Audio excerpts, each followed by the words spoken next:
अस्सलामुअलैकुम वरहमतुल्लाहि वबरकातुहू।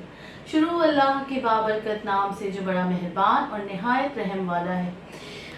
रमज़ान के मुबारक महीने का साया आपके सरों पर है। ये महीना मेहनतों का महीना है। ये महीना बेहद हिसाब और नताइज का महीना है। अल्लाह ताला का इरशाद है कि ईमान वालों, तुम पर रोज़े फ़र्ज़ किए गए हैं जिस तरह तुमसे पहले लोगों पर रोज़े फ़र्ज़ किए गए थे, ताकि तुम मुत्तकी और परहेज़गार बन जाओ। ये वो मुबारक महीना है कि जिसमें अल्लाह ताला नफिल का सवाब फ़र्ज़ के बराबर और फ़र्ज़ का सवाब 70 गुना ज़्यादा कर देते हैं। इस महीने में उम्मत मोहम्मदिया के लिए जन्नत के दरवाज़े खोल दिए जाते हैं और जहन्नम के दरवाज़े बंद कर दिए जाते हैं। रमज़ान के पूरे रोज़ों का एहतमाम कीजिए और किसी शदीद बीमारी या उज़र शरई के बगैर कभी रोज़ा ना छोड़िए, क्योंकि नबी करीम सल्लल्लाहु अलैहि वसल्लम का इरशाद है कि जिस शख्स ने किसी बीमारी या शरई उज़र के बगैर रमज़ान का एक भी रोज़ा छोड़ा तो उम्र भर के रोज़े भी इसकी तलाफ़ी ना कर सकेंगे। नबी करीम सल्लल्लाहु अलैहि वसल्लम ने इरशाद फरमाया है कि जिस शख्स ने रोज़ा रख कर भी झूठ बोलना ना छोड़ा और झूठ पर जमा रहा तो खुदा को इसके भूखा और प्यासा रहने में कोई दिलचस्पी नहीं।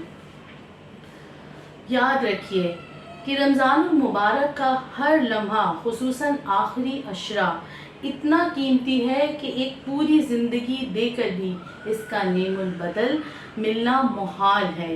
हदीस में है कि खुदा रमज़ान में अर्श उठाने वाले फरिश्तों को हुक्म देते हैं कि तुम अपनी इबादत छोड़ दो और रोज़ा रखने वालों की दुआओं पर आमीन कहो।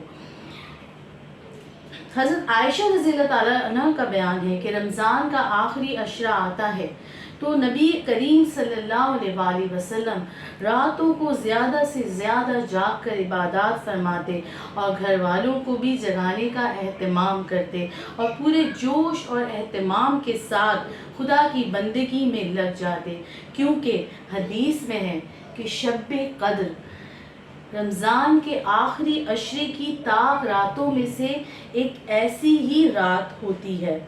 रमज़ान के आखिरी अशरे में एहतिकाफ़ कीजिए, यानी कि 20 रोज़े वाले दिन मगरिब के बाद आखिरी रोज़े यानी 29 या 30 रोज़े तक वाले दिन एहतिकाफ़ कीजिए। नबी करीम सल्लल्लाहु अलैहि वसल्लम रमज़ान मुबारक के आखिरी 10 दिनों में एहतिकाफ़ फरमाते थे। एहतिकाफ़ क्या है? एहतिकाफ़ एक के लफ्ज़ी मायने हैं रुक जाना, ठहर जाना या जम जाना। एहतिकाफ़ एक दिन का भी हो सकता है। एहतिकाफ़ एक ऐसी इबादत है जिसका बहुत अजर व सवाब है। आप सल्लल्लाहु अलैहि वसल्लम ने इस महीने में तमाम महीने का भी एहतिकाफ़ फरमाया और जिस साल विसाल हुआ इस साल 20 रोज़ों का एहतिकाफ़ फरमाया। अज़वाज मुताहरात भी एहतिकाफ़ किया करती थी। इससे मालूम होता है कि औरतें भी घर में एहतिकाफ़ कर सकती हैं। एहतिकाफ़ की इबादत दरअसल शब-ए क़द्र की तलाश है। एहतिकाफ़ की हालत में अगर आदमी सोता हुआ भी हो तब भी इबादत में शुमार होता है। लिहाजा शब-ए क़द्र के कदरदानों के लिए एहतिकाफ़ से बेहतर कोई इबादत नहीं। ए अल्लाह, तू माफ़ करने वाला है, माफ़ी को पसंद करता है, लिहाजा मुझे माफ़ कर दे।